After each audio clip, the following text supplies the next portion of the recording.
안녕하세요. 지독한 사람입니다. 오늘 제가 여러분께 소개할 책은 설득의 심리학이라는 책입니다. 로버트 치알딘이라는 작가가 쓴 책인데요. 설득 관련해서는 워낙 유명한 책이라서 아마 읽어보신 분들도 많으실 것 같습니다. 책을 소개하기 전에 많은 분들이 어떻게 하루에 책 한 권씩을 읽을 수 있냐면서 제가 하루에 책 한 권 읽는 거는 물론 쉽지는 않습니다. 시간을 내야 되는 게 가장 큰 관건인데요. 새벽 5시에서 6시까지 1시간 정도 책을 읽는 시간을 확보를 하고 이동할 때는 대중교통을 이용을 해서 책을 읽는 시간을 확보합니다. 그리고 저녁에 약 1시간 정도 이렇게 시간을 확보를 하면 4시간 정도 시간이 확보되는 거잖아요. 4시간 정도면 300페이지 분량 정도의 책 한 권을 충분히 읽을 수가 있더라고요. 저는 이렇게 하루에 한 권 책 읽기 시간을 내고 있습니다. 여러분들도 여러분들의 시간 중에 혹시 이렇게 짬을 낼 수 있는 시간들이 있다고 그러면 그 시간들을 모아서 책을 읽어보시기 바라겠습니다. 하루에 한 권은 어려울 수도 있겠지만 일주일에 한 권 또는 일주일에 2권 정도의 책은 읽을 수 있지 않을까 이렇게 생각을 합니다. 다시 책으로 돌아와서 책 표지에는 사람의 마음을 사로잡는 6가지 불변의 원칙, 설득의 심리학, 로버트 치알딘이 지음, 황혜숙 옮김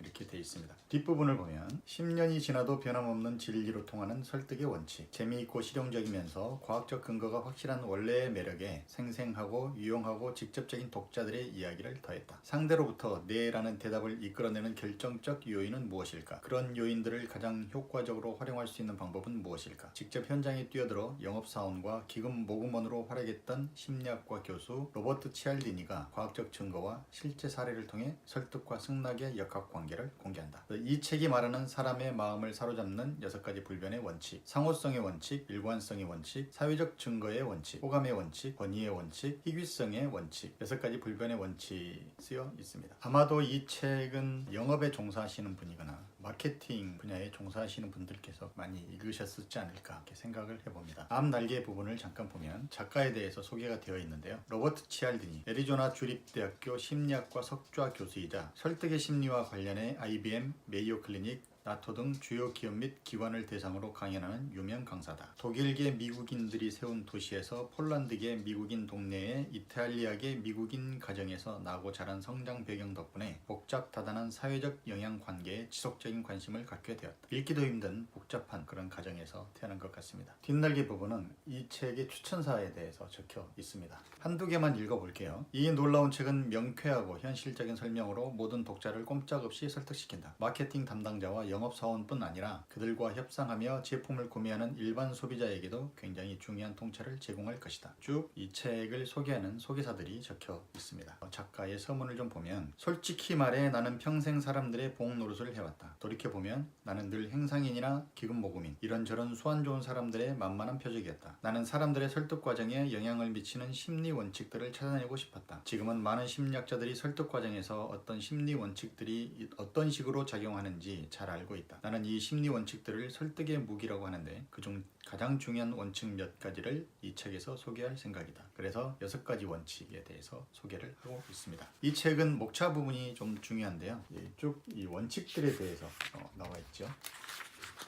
파트 1 설득의 무기, 파트 2 상호성의 원칙, 파트 3 일관성의 원칙, 파트 4 사회적 증거의 원칙, 파트 5 호감의 원칙, 파트 6 권위의 원칙, 파트 7 희귀성의 원칙, 파트 8 지름길 원칙을 사수하라. 6가지 불변의 원칙에 대해서 이야기를 하고 있습니다. 설득에 관련된 6가지 원칙들은 그 원칙들대로 굉장히 유용하게 활용을 하실 수가 있고 또 활용하는 영업사원들을 물리칠 수 있는 방법으로 사용을 하실 수가 있겠는데요. 제가 그 중에 재미있게 읽었던 부분 몇 부분만 소개하고자 합니다. 185페이지에 보면 사회 증거의 원칙을 사례를 들어서 설명을 하고 있는 부분이 있습니다. 다양한 부류의 사람들이 다른 사람의 행동을 따라하려는 우리의 성향을 악용해 이득을 취득한다. 다른 사람들의 행동을 따라하려는 우리의 성향, 이걸 사회적 증거의 원칙이라고 이야기를 합니다. 따라하기를 통한 그 사회적 증거의 위력이 얼마나 위험한지에 대한 부분에 대해서 재밌는 사례가 있는데요. 내가 아는 최고의 사례는 바로 몇 년 전 싱가포르의 한 은행에서 벌어진 예금 인출 사태다. 싱가포르의 어느 지방은행 고객들이 특별한 이유 없이 은행으로 몰려들어 광적으로 예금을 인출한 사건이다. 건실한 지방은행이 느닷없이 느닷없이 예금 인출 사태를 겪은 이유는 한동안 미스터리였다. 그러나 한참 후에 조사단이 관련자들을 인터뷰하던 중 드디어 그 이유가 밝혀졌다. 바로 갑작스러운 버스 파업 사태로 그 은행 앞 버스 정류장에 비정상적으로 많은 인파가 몰린 것이 원인이었다. 은행 앞에서 버스를 기다리는 승객들을 부실은행에서 예금을 인출하려는 은행 고객으로 착각한 행인들이 패닉에 빠져 너도 나도 예금을 인출하려고 줄을 서기 시작했고, 그 광경을 본 다른 행인들이 합세하면서 걷잡을 수 없는 사태로 치달았던 것이다. 사회적 증거의 원칙이 얼마나 사람들한테